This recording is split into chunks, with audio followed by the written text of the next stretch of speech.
दूसरे दिन के पाली सुत्ता पाठ में आप सभी का थोड़ा आवाज कम। चलिए, सर्वप्रथम हम भगवान को नमस्कार करेंगे, सभी हाथ जोड़े।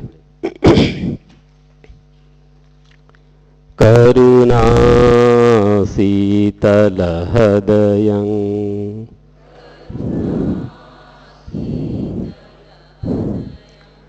पया पज्जुत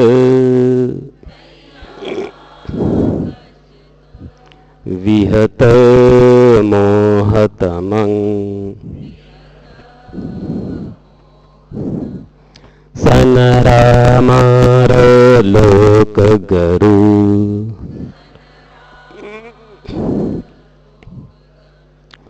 वंदे सुगतं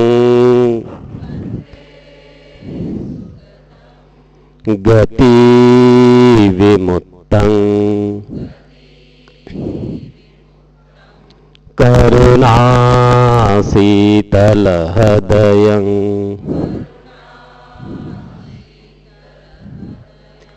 पया पज्जुत विहत मोहतमं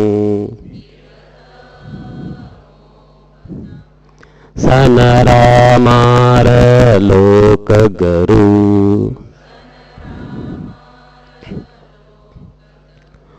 वंदे सुगतं गति विमुक्तं। चलिए, थोड़ा सा आवाज थोड़ा सा बड़ा कर सकते हैं, हल्का सा।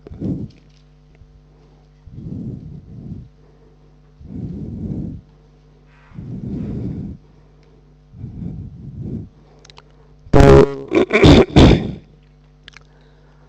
ये सुक्तों की महत्ता एक इस गाथा में लिखी हुई है। तो ये सुक्त मेरे पीछे पीछे बोलेंगे।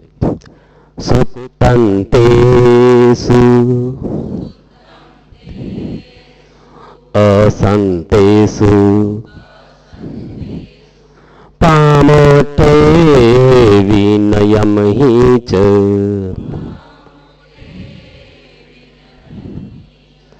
तमो भविष्यति लोके सूर्ये अत्थंगते यथा सुत्तन्तेषु असन्तेषु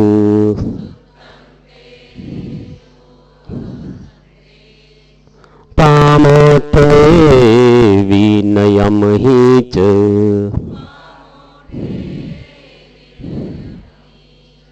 तमो भविष्यति लोके सूर्ये अत्थंगते यथा।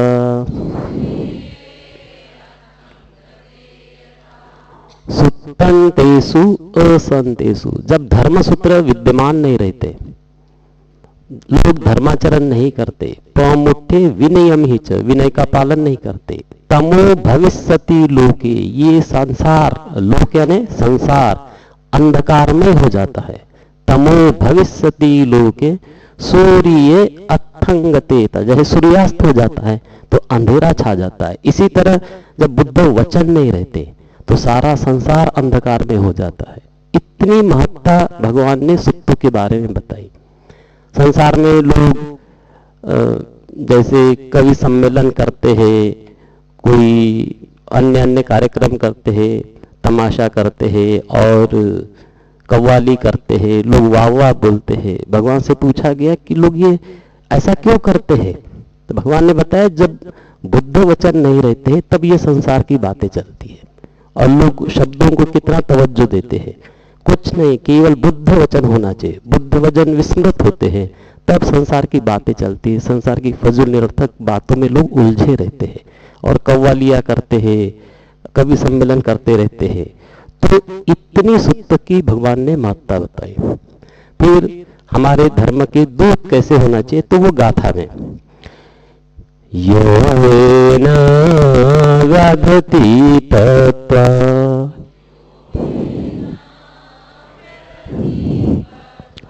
परिसंउग्रवादिनी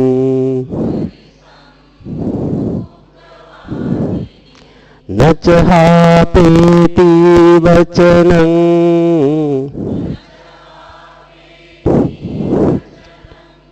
न च छादेति शासनं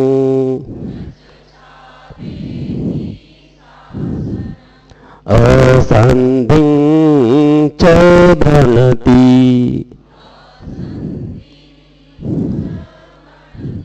पुच्छितो न च कुपति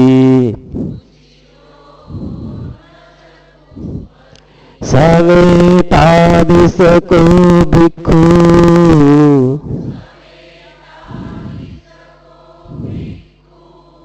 धूतेयं ग्रन्थुमर्हति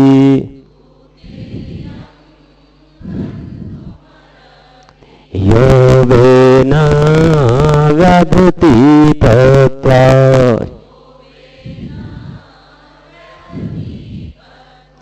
परिसंउग्रवादिनी न च हापेति वचनं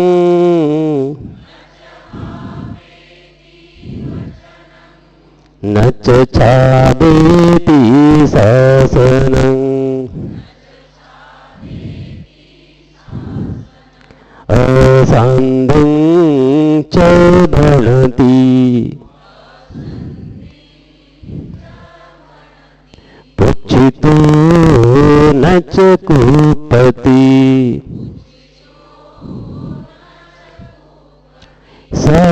सवेतादिशको भिक्खु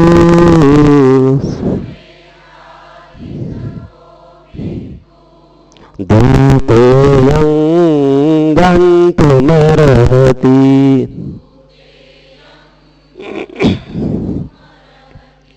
योगेन व्याधति तत्त्वा। जैसे कहा जाए कि जाओ धर्म के प्रचार प्रसार करो, और उग्र लोगों की भीड़ है, उग्रवादिनं, उग्र लोगों की भीड़ है, परिषद है। न च हापेति वचनं, बुद्ध वचन से कुछ निकालना नहीं है, कुछ जोड़ना नहीं है। न च छादेति शासनं, ढककर बात नहीं करना है। असंधिं च भ्रनति, असंदिग्ध रूप से बोलता है। पुच्छितो न च कुपति, कोई प्रश्न पूछता है धर्म संबंधी तो क्रोध नहीं करना है। ऐसा भिक्षु वो धर्म का दूत बन सकता है। भगवान ने कहा ये पूरी की पूरी बातें सारिपुत्र में विद्यमान थे, तो ऐसे व्यक्ति धर्म के दूत बन सकते। तो हमको भी कुछ भगवान के सूत्रों को ये जानना है। आज हम लेंगे आटानाटी सूत्र, पेज नंबर 68।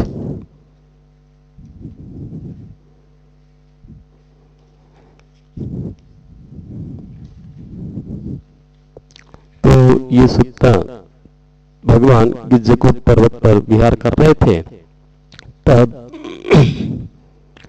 चारों दिशाओं के चारों महाराज, पूर्व दिशा का धृतराष्ट्र, दक्षिण दिशा का विरूलक, पश्चिम दिशा का विरूपक और उत्तर दिशा के कुबेर, उसको वैश्रवण महाराज बोलते हैं। तो विचारों के चारों महाराज बहुत बड़ी भारी सेनाओं के साथ आए और चारों दिशाओं में ऐसा पहरा बिठाल दिए। उसके पश्चात जो कुबेर है, वैश्रवण महाराज है, वो भगवान के पास आए और कहने लगे, बनते कुछ बहुत बड़े बड़े यक्ष होते हैं, कुछ मध्यम यक्ष होते हैं, कुछ नीचे छोटे यक्ष होते हैं, वो आप पर अप्रसन्न है, यानी वो उनको आपकी ये शिक्षा अच्छी नहीं लगती। तो वे भिक्षु भिक्षुणी को, उपासक उपासिकाओं को परेशान कर सकते हैं। कृपया आप आटानाटी का सूत्र का उपदेश करें। तब भगवान ने ये उपदेश दिया। इसमें 7 सम्यक संबुद्ध को प्रणाम करना होता है।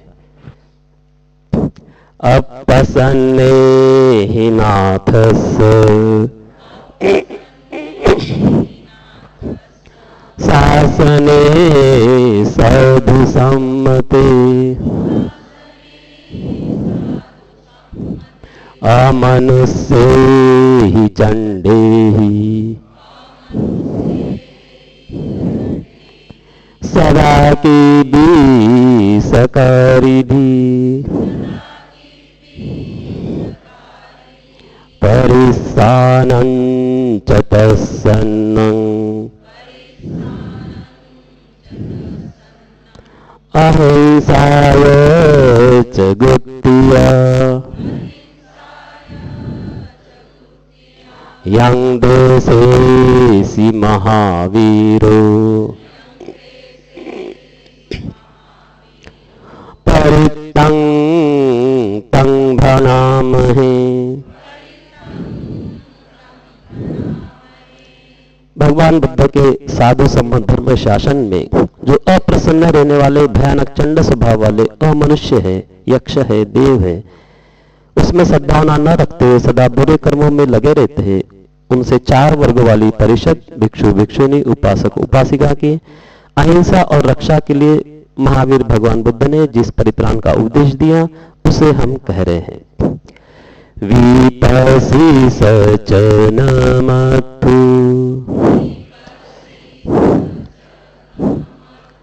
चक्षुमन्त श्रीमतो सीखि सपी च नमत्तु सर्वभूतानुकंपिनो। भगवान विपश्ची बुद्ध को नमस्कार है। सर्वभूतानुकंपी सभी प्राणियों पर अनुकंपा करने वाले भगवान शीखी बुद्ध को नमस्कार। तो ये जितने भी नामकरण होता है भारत देश में, तो भगवान विपश्ची, तो इनका नाम विपश्ची क्यों रखा गया? तो जब ये बालक के रूप में जन्म ग्रहण किया तो ये बालक 1-2 किलोमीटर का देख लेते थे, तो लोग आश्चर्य से बोलते थे, अरे ये तो विपश्ची है, देखो देख लेता है। फिर इनके पिता तो राजा थे, उनके गोदी में बैठ के ये बैठा रहता था बालक, तो यदि राजा गलत न्याय करता था तो बालक बोलता था नहीं आपने गलत डिसीजन दिया, तो लोग पुनः आश्चर्य से देखते थे, अरे ये कैसा देख लेता है, इसलिए भगवान का नाम ये विपश्ची पड़ा। इसी तरह ये नामकरण होता है। जैसे भगवान का नाम सिद्धार्थ पड़ा, क्यों पड़ा? कि 50 वर्ष के थे राजा और लेकिन कोई संतान प्राप्त नहीं हुई थी, तो हमारी मनोकामना सिद्ध हुई तो नाम रख लिया सिद्धार्थ। इसी तरह भगवान अपने गार्डन में बैठे थे और एक मैसेंजर आया कि आपको पुत्र रत्न की प्राप्ति हुई, तो भगवान के मुंह से निकला मैं पड़ गया राहु में, राहु यानी बंधन, मैं पड़ गया राहु में, तो बस उसने सुन लिया और फिर पुत्र का नाम रख लिया राहुल। तो ये नामों की उत्पत्ति इस तरह से होती है। ऐसे भारत देश में अकारण कोई नाम नहीं आता है। हमारे पास जितने भी, जैसे कल हमने उरग जातक लिया, तो ये नामकरण कैसे पड़ता है? उर यानी छाती, ग यानी गच्छति, जाता है, छाती के बल पे जो जाता है इसलिए उसका साप पड़ा है उरग। तो ये ऐसे भारत देश में शब्द जो है पूरे साइंटिफिक ढंग से होते। भगवान भी जिस शब्द का प्रयोग करते थे अकारण प्रयोग नहीं करते थे। अंग्रेजी का नहीं मालूम, लेकिन भारतीय भाषा के जो ऋषि थे, मनीषी थे, वो बड़े वैज्ञानिक ढंग से सारी चीजों का उत्पन्न किया। जैसे हम जो हमारे 12 खड़ी का जो हमने अक्षर उपयोग करते हैं, जैसे वो कंठ से निकलता है क ख ग घ, तो इसलिए उसको कंठव्य बोलते हैं, कंठ से निकलता है वो शब्द। तो वैसे हमारे पूरे अक्षर कहाँ से निकलते हैं? तालू से निकलते, दांत से निकलते हैं, इसलिए उसको दंता बोलते हैं, वो शब्द दांत से निकलता है। तो ऐसी पूरी भाषा बड़ी साइंटिफिक ढंग से होती है।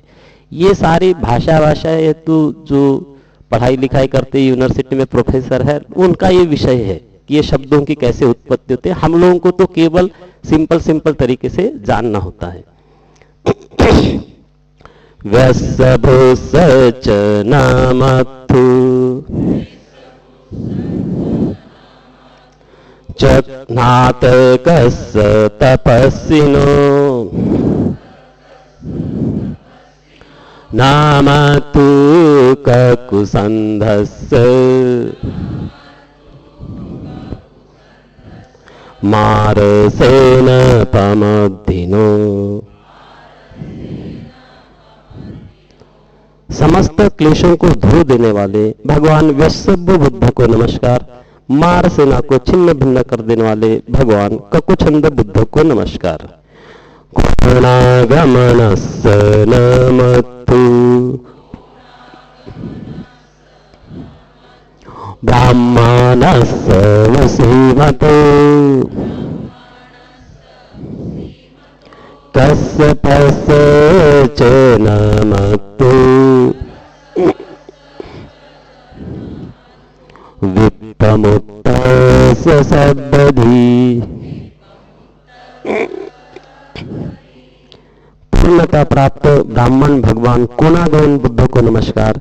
सभी प्रकार के क्लेश विमुक्त भगवान काश्यप बुद्ध को नमस्कार। अंगिरसस्य नमस्तु सत्यपुत्रस्य श्रीमतो यो इमं धम्मं देशेसि सर्वदुःखापनुदनं।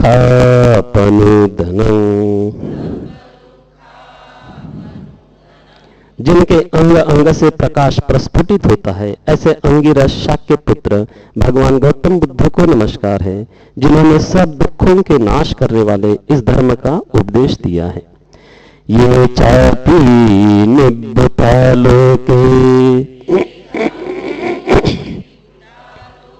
यथा भूतं विपश्यसुं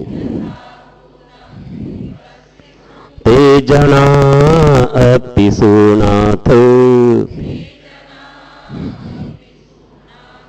महंता वित्तसारदा। जो दूसरे भी विपश्यना भावना द्वारा इस लोक में यथार्थ ज्ञान पा अहरम जन निर्वाण को प्राप्त हुए, वे सभी महान है, निर्भय है, आश्रव रहित है, उनकी वाणी शुद्ध है। हितं देव मनुस्सानं यं नमस्सन्ति गौतमं विद्याचरण संपन्नं महन्तं वीतसारदं। जो देवता और मनुष्यों के हितैषी, विद्या और आचरण से युक्त, उन महान तथा निर्भय है, उन गौतम को सभी नमस्कार करते हैं। एते चये च संबुद्धा अनेक शतकोटियो सर्वे बुद्धा समसमो सर्वे बुद्धा महीदिका। ये तथा अन्य जो अनेक 100 करोड़ संबुद्ध है, वे सब बुद्ध तुलनात्मक रूप से एक समान है, महान है, परंतु पारस्परिक तुलना में सभी सम है, सभी विपुल रिद्धिशाली है। कितने हैं? 100 करोड़ संबुद्ध है। यानी हम गिनती, अपने पास जो इतिहास है केवल 28 सम्यक संबुद्ध का है, लेकिन इसके पहले कितने बुद्ध हुए? जो प्रत्येक बुद्ध है, प्रत्येक बुद्ध और सम्यक संबुद्ध एक जैसे ही रहते हैं, वो भी 32 महापुरुष लक्षणों से युक्त रहते हैं, और केवल जो अंतर रहता है सारे बुद्धों में, वो केवल ऊंचाई का रहता है और आयु का अंतर रहता है। अन्यथा सारे बुद्ध एक जैसे होते हैं, पूरे के पूरे सभी समान रहते हैं कि विपुल रिद्धिशाली रहते हैं सारे के सारे बुद्ध। जैसे भगवान, और ऊंचाई का अंतर रहता है, आयु का अंतर, बाकी कोई अंतर नहीं रहता है। सभ्य बुद्धा समसमा, सारे बुद्ध एक समान होते हैं। हमारे भगवान की जो आयु थी केवल 80 वर्ष की थी, जबकि भगवान काश्यप बुद्ध की आयु 20,000 वर्ष थी। ऐसे हरेक की आयु अलग अलग रहती है। ऊंचाई में भी अंतर रहता है। जैसे 20,000 वर्ष की आयु थी तो उनका शरीर की ऊंचाई 20 हाथ लंबी थी, कितना 20 हाथ लंबी, किसी की 30 हाथ, किसी की 40, तो वो 40,000 वर्ष की आयु रहती है। तो उनकी ऊंचाई तो केवल इतना ही अंतर रहता है, अन्यथा सारे बुद्ध एक समान रहते हैं और सारे बुद्ध विपुल रिद्धिशाली होते हैं। नहीं, प्रत्येक बुद्ध की पार में केवल 2 असंख्य 1 लाख कल्प की होती है, तो उसके कारण रहते तो सम्यक संबुद्ध है। हाँ, प्रत्येक ही बुद्ध रहते, बुद्ध जैसे ही रहेंगे, नहीं केवल प्रत्येक बुद्ध रहेंगे, लेकिन वे बुद्ध के जैसे ही रहते हैं। पूरे 32 महापुरुष उनके भी लक्षण रहते हैं, केवल पारमी का अंतर है। उनकी 2 असंख्य 1 लाख कल्प की पारमी, भगवान की पारमी मिनिमम 4 असंख्य 1 लाख कल्प। सम्यक संबुद्ध नहीं होते, लेकिन प्रत्येक बुद्ध होते हैं। हाँ, वे बुद्ध शासन स्थापित नहीं कर सकते, वो एक बेसिक डिफरेंस रहता है। लेकिन फिर भी वे जितने काल तक बने रहते हैं और जो जो लोग उनको भिक्षाटन देते हैं, तो कितना पुण्य मिलता है वो अनगिनत रहता है। इसलिए उनका होना बड़ा नितांत आवश्यक रहता है। भगवान ने सुमन नाम के माली को दिया था आशीर्वाद अभी कि ये आगे चल के प्रत्येक बुद्ध बनेगा करके, तो भगवान ने 2-3 लोगों को दिया है कि ये प्रत्येक बुद्ध बनेंगे करके। और दूसरी बात कि बिना आशीर्वाद के कोई प्रत्येक बुद्ध नहीं बन सकता और सम्यक संबुद्ध नहीं बन सकता। यानी आशीर्वाद तो चाहिए ही, वो भी बुद्ध का आशीर्वाद चाहिए, सम्यक संबुद्ध का आशीर्वाद चाहिए। ये संसार सारा इच्छाओं से चलता है, हमने ऐसी बड़ी बड़ी इच्छाएं करनी पड़ती है। जैसे ये कौंडिन्य जो था, तृष्णा एक अलग है, इच्छा एक अलग है। हमको तृष्णा नहीं होनी चाहिए, लेकिन इच्छा होनी चाहिए। जैसे एक बार एक सम्यक संबुद्ध आए थे और उसने ऐसे बढ़िया नया नया चावल निकलता है, तो ऐसे उसने नया चावल निकाला, घी शहद ऐसी खीर बनाया और एक सम्यक संबुद्ध को अर्पित किया। 1 सप्ताह तक भोजन दान कराना पड़ता है, ये भी शर्त है, मिनिमम 1 सप्ताह तक। और फिर अपनी इच्छा ऐसी प्रकट करनी होती है। तो उसने इच्छा प्रकट की थी कि भंते जो बुद्ध ज्ञान है सर्वप्रथम मुझे ही सुनने को मिले, इसलिए कौंडिन्य को सर्वप्रथम ज्ञान सुनने को मिला। तो कितना संकल्प और कितनी इच्छा और कितना लाइफ बिताना पड़ता है, तब ये सारी चीजें मिलती है। और वे जब आशीर्वाद देंगे तभी, नहीं तो नहीं होता। उसकी शर्त ही है, आपको 1 सप्ताह तक मिनिमम, कोई महीना भर 3 महीना करे तो कहना ही क्या, लेकिन मिनिमम 1 सप्ताह तक भोजन दान कराना है और फिर अपनी अभिलाषा प्रकट करना है कि भंते मैं ऐसा ऐसा होना चाहता हूं। फिर वो आशीर्वाद दे देते हैं, फिर हो जाता है। उसके पहले हाँ, संकल्प का है।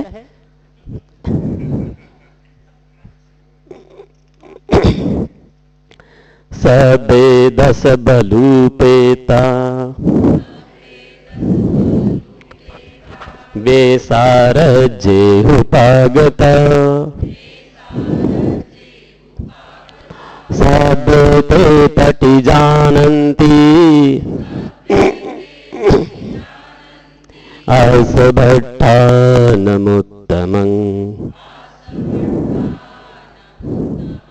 सभी बुद्ध 10 बातों से युक्त होते हैं, बलशाली होते हैं, सब वैशारद होते हैं, निर्भीकता से युक्त होते हैं, वे सभी उत्तम श्रेष्ठ स्थान को जानते हैं। सब्बे ते पटि जानन्ति, सब जानते हैं भगवान, इसलिए भगवान को सर्वज्ञ कहा। ऐसी कोई चीज नहीं है संसार की कि जो नहीं जानते। लोक गुरु क्योंकि सारे लोगों के बारे में जानते हैं, सर्वज्ञता यानी सब जानते हैं, कोई अनभिज्ञ ऐसी कोई चीज नहीं रहती। भगवान कहते हैं कि मैं जो जानता हूं उसका कोई मुकाबला ही नहीं, लेकिन भगवान कहते हैं केवल मैं तो तुमको काम की बात बोलता हूं, बस इससे तुम्हारी ये समस्या है और ये समाधान है, इससे अधिक बात बोलते ही नहीं। यानी हम सोच ही नहीं सकते कि भगवान कैसे होते होंगे और क्या जानते होंगे। बुद्ध ज्ञान वो सामान्य जनता का विषय नहीं है।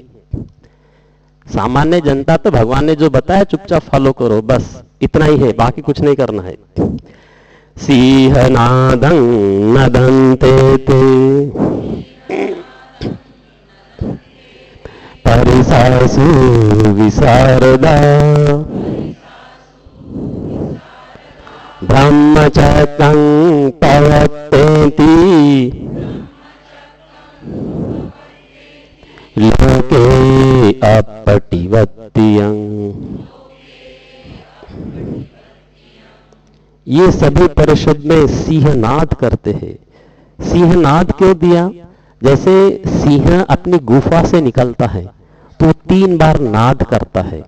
जब वो सिंह निकलता है, और सिंह किसी से डरता नहीं, वो इसलिए नाद करता है कि छोटे मोटे प्राणी भाग जाए। मैं एक तो शिकार करने निकला हूं, बड़ी को पकड़ता है वो, तो वो निर्भय रहता है। तो वैसे भगवान जाते हैं परिषद में। 4 परिषद होती है, क्षत्रिय परिषद, ब्राह्मण परिषद, देव परिषद और ब्रह्म परिषद। तो भगवान कहीं भी जाए सिंहनाद करते थे और परिषद को निर्भय बना देते थे। यानी सिंहनाद करते हुए परिषद को निर्भय कर देते हैं। संसार में किसी के द्वारा न प्रवर्तित किए गए श्रेष्ठ धर्म चक्र का प्रवर्तन करते हैं, जिसका समस्त लोक में कोई भी प्राणी उल्टा प्रवर्तन नहीं कर सकता। यानी भगवान के मुख से वचन निकले, फिर संसार में न देवता न ब्रह्मा शमन ब्राह्मण की तो बातें छोड़िए, कोई उल्टा नहीं कर सकता। ऐसे भगवान धर्म चक्र का प्रवर्तन करते हैं। उपेता बुद्ध धाम में ही 18 सही नायक 32 लखणु पेता सीतानु व्यंजनाधर। ये सभी लोकनायक 18 प्रकार के बुद्ध गुण धर्म से युक्त हैं। 32 महापुरुष लक्षण और 80 अनुव्यंजनों को धारण करने वाले हैं।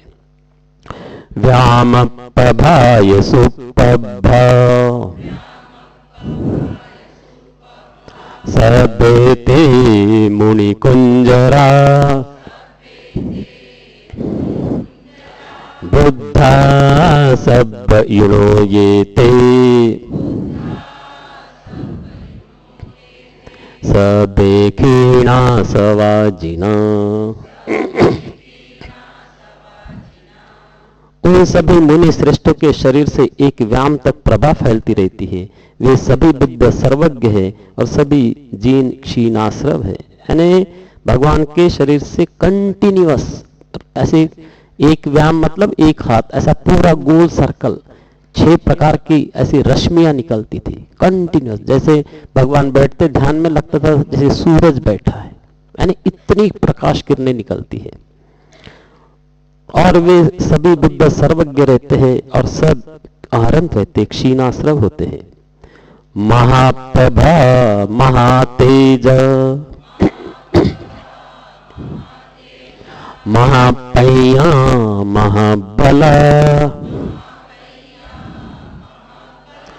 महाकरुणिका धीर सदेशानं सुखवः महाप्रभा महातेज महापैया महाबल महाकारुणिका धीर सबेशानं सुखवः। ये सभी बुद्ध महाप्रभावान रहते, महातेजस्वी रहते, महाप्रज्ञावान, महाबली, महाकारुणिक, पंडित, धीर और सबके लिए सुखदायी। यानी भगवान की प्रभा जैसे सूरज है, वो 12 घंटे चमकता है फिर अंधेरा आ जाता है। भगवान तो 24 घंटे प्रकाशवान, इसलिए महाप्रभावान, महातेजस्वी। भगवान जब ब्रह्मलोक जाते थे तो ब्रह्मा का भी तेज फीका पड़ जाता था, इतने तेजवान। इसलिए भगवान को कहा महातेजस्वी, महाप्रज्ञावान, महाबली। भगवान का जो बल था, शारीरिक बल की बात कर रहे हैं, तो 1 लाख करोड़ हाथी का बल भगवान के पास था। कितना? 1 लाख करोड़ हाथी का जो बल है भगवान के पास था। अगर हम मनुष्यों की तुलना करें तो 1 खरब मनुष्यों का बल भगवान के पास था। इसलिए भगवान को महाबली बोलते हैं। अभी साउथ में है ना महाबलीपुरम, तो ऐसे नाम नहीं पड़ते।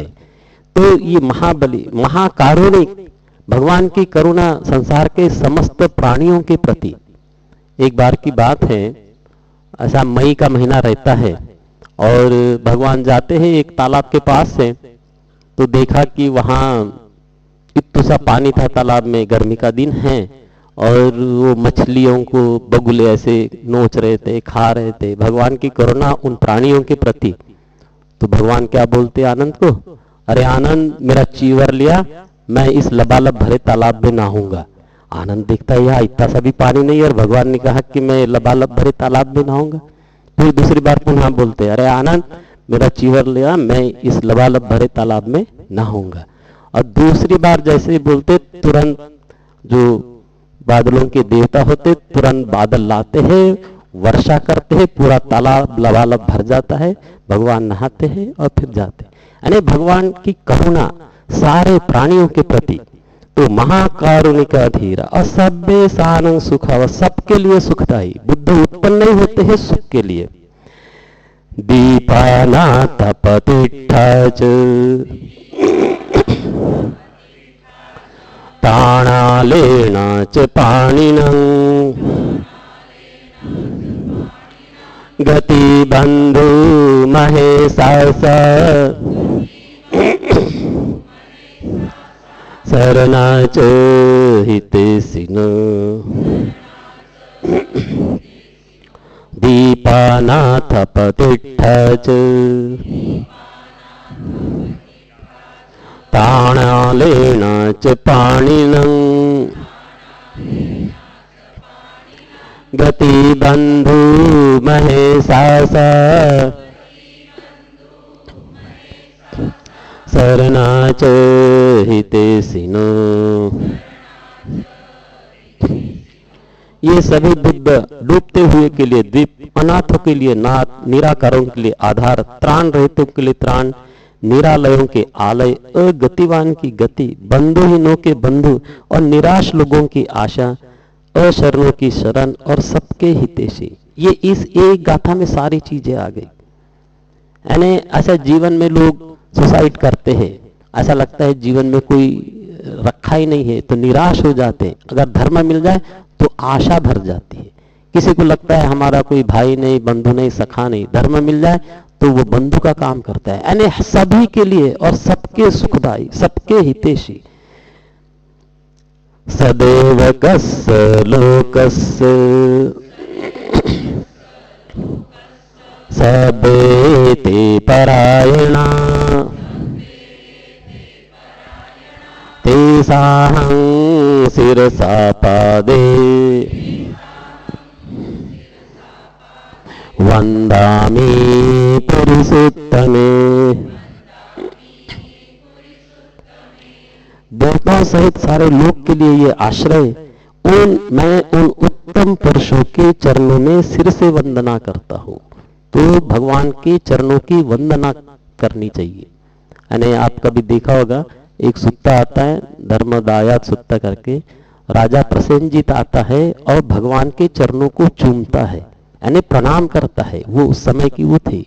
ये जब ब्रह्मा ब्राह्मण आता है वो भी भगवान के चरणों को ऐसे चूमता है, दबाते हैं, हाथ पैरों को ऐसे दबाते हैं। तो ऐसे भगवान के चरणों की वंदना करनी पड़ती है। तेसाहं सिरसा पादे, मैं उन भगवान के बुद्ध के चरणों की सिर से वंदना करता हूँ। पूरा सिर झुका के वंदना करना पड़ता है। आप लोग नेपाल वगपाल गए होंगे कभी, तो वहां के लोग ऐसे चरण पूरा साष्टांग नमस्कार करते हैं बुद्ध मूर्ति के सामने, ऐसे ही वंदना करना पड़ता है। वैसे तो उकड़ू बैठ के हाथ जोड़ के ऐसी वंदना करनी पड़ती है। अपन तो नहीं बैठते, अपनी आदत नहीं है, पालथी मार के बैठते हैं, लेकिन जो वंदना करने का तरीका है वो इस तरह का रहता है। वचसा मनसा चैव वन्दामे ते तथागते सैने आसने ठाने गमने चापि सर्वदा। सोते बैठे खड़े और चलते सदा इन तथागत की वचन और मन से मैं वंदना करता हूँ। सदा सुखे न रखन्तु बुद्धा सन्ति करातुअं ते हि त्वं रक्षितो सन्तो मुक्तो सर्वभयैः च। शांति प्रदान करने वाले बुद्ध तुम्हें सदा सुखी रहे, तुम उनके द्वारा रक्षित होकर सब भयों से मुक्त हो। सर्वरोगा विनिमुक्तो सर्व संताप वर्जितो सर्वैर्मतिकन्तो